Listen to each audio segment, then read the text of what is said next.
I was 18 years old when I got married. I belonged to a very conservative family, a Baloch family, where good daughters never say no to their parents. My father wanted me to get married, and all I said was, if that makes you happy, I'll say yes. And of course, it was never a happy marriage. Just about after 2 years of getting married, about 9 years ago, I met a car accident. Somehow my husband fell asleep and the car fell in the ditch. He managed to jump out, saved himself. I'm happy for him. But I stayed inside the car and I sustained a lot of injuries. The list is a bit long. Radius ulna of my right arm were fractured. The wrist was fractured. Shoulder bone and collarbone were fractured. My whole rib cage got fractured. But that injury that changed me and my life completely was the spine injury. Many people came to rescue. They gave me CPR. They dragged me out of the car.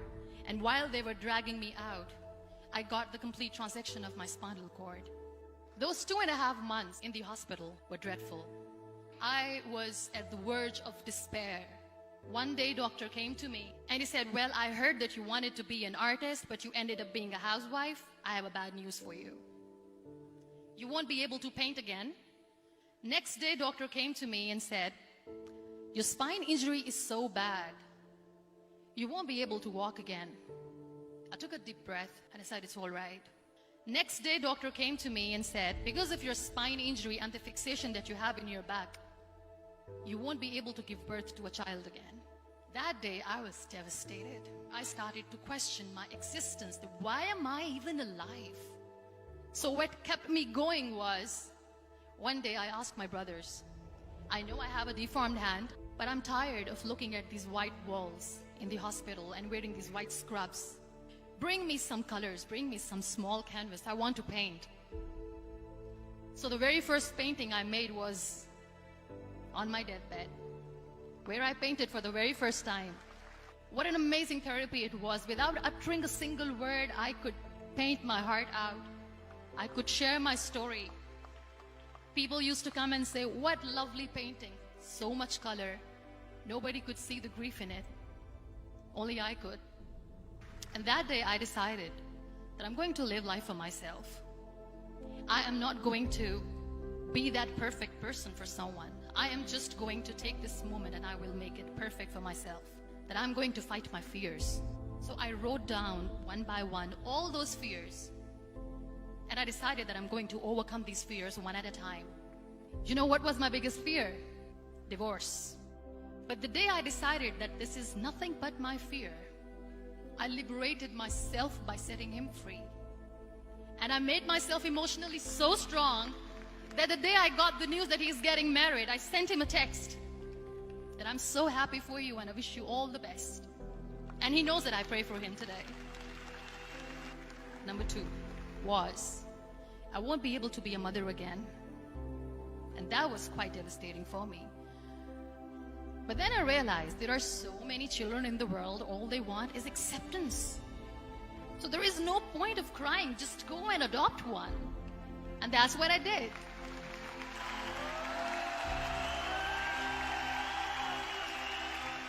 I gave my name in different organizations, different orphanages, and I waited patiently. 2 years later, I got this call from a very small city in Pakistan. I got a call and they said, are you Muniba Mazari? There is a baby boy and would you like to adopt? I could literally feel the labor pain. I said, yes, I am going to adopt him. I am coming to take him home. And that day, I was 2 days old, and today he's 6. You know, when you end up being on the wheelchair, what's the most painful thing? People think that they will not be accepted by the people because we, in the world of perfect people, are imperfects. So I decided to appear more in public. I started to paint. I have done a lot of modeling campaigns. I decided that I'm going to join the national TV of Pakistan as an anchor person. I became the National Goodwill Ambassador for UN Women Pakistan, and now I speak for the rights of women, children. I was featured in BBC 100 Women for 2015. I'm one of the Forbes 30 under 30 for 2016. So when you accept yourself the way you are, the world recognizes you. It all starts from within. We have this amazing fantasy about life. This is how things should work. This is my plan. It should go as per my plan. If that doesn't happen, we give up. I never wanted to be on the wheelchair. Never thought of being on the wheelchair. This life is a test and a trial, and tests are never supposed to be easy. So when you're expecting ease from life, and life gives you lemons, then you make the lemonade, and then do not blame life for that. It is okay to be scared. It is okay to cry. Everything is okay, but giving up should not be an option. They always say that failure is not an option. Failure should be an option, because when you fail, you get up, and then you fail, and then you get up, and that keeps you going. Embrace each and every breath that you are taking. Celebrate your life.